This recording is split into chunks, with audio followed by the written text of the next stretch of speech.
اعوذ باللہ من الشیطان الرجیم بسم اللہ الرحمن الرحیم الحمد للہ رب العالمین الرحمن الرحیم مالک یوم الدین ایاک نعبد و ایاک نستعین اللہم صلی علی محمد عبدک ورسولک وصلی علی افضل الانبیاء والمرسلین وصلی علی خاتم النبیین والمرسلین وصلی علی شفیع المذنبین رحمۃ للعالمین۔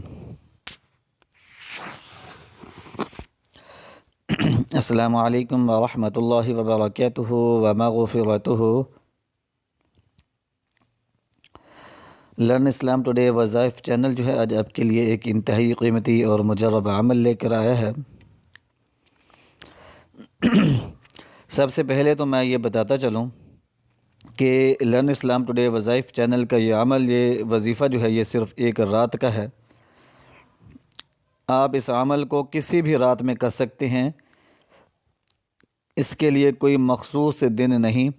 جب بھی آپ کو کوئی حاجت پیش آئے، کوئی مشکل درپیش آئے تو اسی رات اس عمل کو کر سکتے ہیں۔ بعد نماز عشاء جو ہے اس عمل کو، اس وظیفہ کو کرنے کا ٹائم ہے، وقت ہے۔ اور سب سے بڑی بات یہ کہ یہ عمل جو ہے، یہ وظیفہ جو ہے، یہ صرف ایک رات کا ہے۔ انتہائی قیمتی، مفید، مجرب اور بزرگان دین کا بتایا ہوا یہ عمل ہے۔ لرن اسلام ٹوڈے وظائف چینل کی ہمیشہ کوشش رہی ہے کہ آپ کے لیے انتہائی مستند، مفید اور مجرب وظائف لائے جائیں، جو نہ صرف سریع التاثیر ہوں، تیز اثر ہوں، بلکہ آسان بھی ہوں، مختصر بھی ہوں، پاورفل بھی ہوں۔ یہ وظائف جو ہیں یہ آپ لوگوں کی بھلائی کے لیے ہیں، آپ لوگوں کے فائدے کے لیے ہیں۔ تو ہماری ویڈیوز کو جو ہے لازماً شیئر کیا کیجیے، صدقہ جاریہ سمجھ کر، کیونکہ جو دوسروں کی مدد کرنے کی کوشش کرتا ہے اللہ تعالیٰ اس کی مدد فرماتا ہے۔ جو دوسروں کے مشکل وقت میں کام آتا ہے اللہ تعالیٰ اس کی مشکلات اور پریشانیوں کو دور فرماتا ہے۔ جو اللہ کی مخلوق کی بھلائی چاہتا ہے اللہ تعالیٰ اس کو بھلائی عطا فرماتا ہے، اس کو فائدہ عطا فرماتا ہے، اس کی مشکلات پریشانیوں کو دور فرماتا ہے۔ جو اپنی دعاؤں میں اپنے مسلمان بھائیوں کو یاد رکھتا ہے، اللہ تعالیٰ جو ہے اس کی دعاؤں کو قبول و منظور فرماتا ہے، اس کی حاجتوں کو پورا فرماتا ہے۔ یاد رکھیے گا کہ دوسروں کی بھلائی کے لیے جو آگے بڑھتا ہے، ان کی مدد کے لیے آگے بڑھتا ہے، اللہ تعالیٰ کی مدد اس کے لیے حاضر ہوتی ہے۔ تو آج کا جو یہ وظیفہ ہے یہ صرف ایک رات کا وظیفہ ہے۔ آپ نے کیا کرنا ہے کہ بعد نماز عشاء ایک پرسکون گوشہ منتخب کر لینا ہے۔ اپنے گھر کے کام کاج سے فارغ ہونے کے بعد آپ نے اس عمل کو کرنا ہے۔ یہ عمل جو ہے یہ خواتین بھی کر سکتی ہیں، مرد حضرات بھی کر سکتے ہیں، یعنی کہ بہن بھائی سب اس عمل کو کر سکتے ہیں۔ لرن اسلام ٹوڈے چینل کی طرف سے اس وظیفہ کی اجازت عام ہے، ہر جائز حاجت اور جائز مقصد کے لیے۔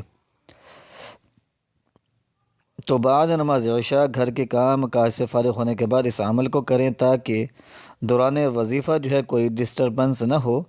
آپ نے کوشش کرنی ہے کہ دوران وظیفہ کسی سے کوئی بات چیت نہ کریں۔ اول آخر جو ہے آپ نے 15 مرتبہ درود پاک پڑھنا ہے، درمیان میں 1400 مرتبہ اللہ تعالیٰ کا ایک مبارک نام پڑھنا ہے، یا وہاب، اے بہت عطا کرنے والے۔ تو اللہ تعالیٰ کے اس مبارک نام کو آپ نے 1400 مرتبہ پڑھنا ہے۔ اول آخر 15 مرتبہ درود پاک پڑھنا ہے۔ اور اس وظیفے کو آپ نے کس طرح کرنا ہے کہ آپ نے اس وظیفہ کو کھڑے ہو کر شروع کرنا ہے۔ جب تھک جائیں تو پھر بیٹھ جائیں، جب تھوڑی دیر آرام کر لیں تو پھر کھڑے ہو جائیں۔ تو کوشش کرنی ہے کہ دوران وظیفہ زیادہ سے زیادہ کھڑے رہیں، اور یہاں پھر چل پھر لیں، یعنی کہ چلتے پھرتے اٹھتے بیٹھتے آپ نے اس وظیفے کو کرنا ہے۔ اضطراب جو ہے آپ کے اندر ہونا چاہیے، بے چینی کا اظہار آپ نے کرنا ہے، کرب کا اظہار کرنا ہے، بے چینی کا اظہار کرنا ہے، اور اللہ تعالیٰ کو پکارنا ہے، یا وہاب، اے عطا کرنے والے، اے بہت زیادہ عطا کرنے والے۔ تو یا وہاب 1400 مرتبہ پڑھنا ہے، اول آخر 15 مرتبہ درود پاک پڑھنا ہے۔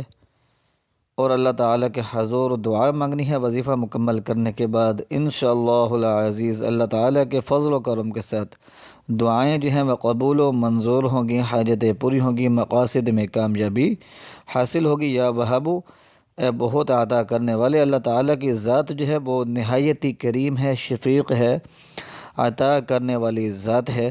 وہ اپنی مخلوق کے پھیلے ہوئے ہاتھوں کو کبھی خالی نہیں لوٹاتا۔ اللہ تعالیٰ کی ذات ایسی بابرکت اور عظمت اور شان و شوکت والی ذات ہے کہ اس کے سامنے جب اس کے بندے ہاتھ پھیلاتے ہیں تو وہ ان کو خالی ہاتھ نہیں لوٹاتا، اور اس کے خزانے اتنے وسیع ہیں کہ ان میں بالکل بھی کمی جو ہے نہیں ہوتی۔ وہ ایسا شہنشاہ ہے، ایسا مالک ہے کہ وہ جس کو جو چاہے اور جس وقت چاہے عطا فرما دے، کوئی اس کو روکنے والا نہیں ہے۔ وہ قادر ہے ہر چیز پر، اس کی طاقت کے سامنے کسی کی کوئی مجال نہیں، کسی کی کوئی اوقات نہیں۔ وہ سب سے بڑی ذات ہے، تو وہ عطا کرنے والی ذات ہے۔ تو آپ نے کامل یقین کے ساتھ اللہ تعالیٰ کو پکارنا ہے، یا وہابو، عطا کرنے والے، بہت زیادہ دینے والے۔ اور 1400 مرتبہ پڑھنا ہے، اول آخر 15 مرتبہ درود پاک۔ کھڑے ہو کر اس وظیفے کو شروع کیجئے، اور جب تھک جائیں تو بیٹھ جائیں، اور چلتے پھرتے اٹھتے بیٹھتے اس وظیفے کو اپنے مکمل کرنا ہے اور دعا مانگنی ہے۔ انشاءاللہ العزیز مسائل جو ہیں وہ حل ہو جائیں گے۔ یاد رکھیے گا کہ دعا کے اندر جو ہے اول آخر آپ نے لازماً درود پاک پڑھنا ہے، کیونکہ کوئی بھی دعا اس وقت تک شرف قبولیت حاصل نہیں کرتی جب تک درود پاک نہ پڑھا جائے۔ تو دعاؤں کے اندر جو ہے درود پاک کا خصوصی اہتمام کیا کریں، تاکہ دعائیں جو ہیں وہ شرف قبولیت حاصل کریں۔ دعاؤں میں یاد رکھیے گا۔ پھر ملتے ہیں نئے وظیفے کے ساتھ، تب تک اجازت دیجیے۔ وآخر دعوانا ان الحمد للہ رب العالمین۔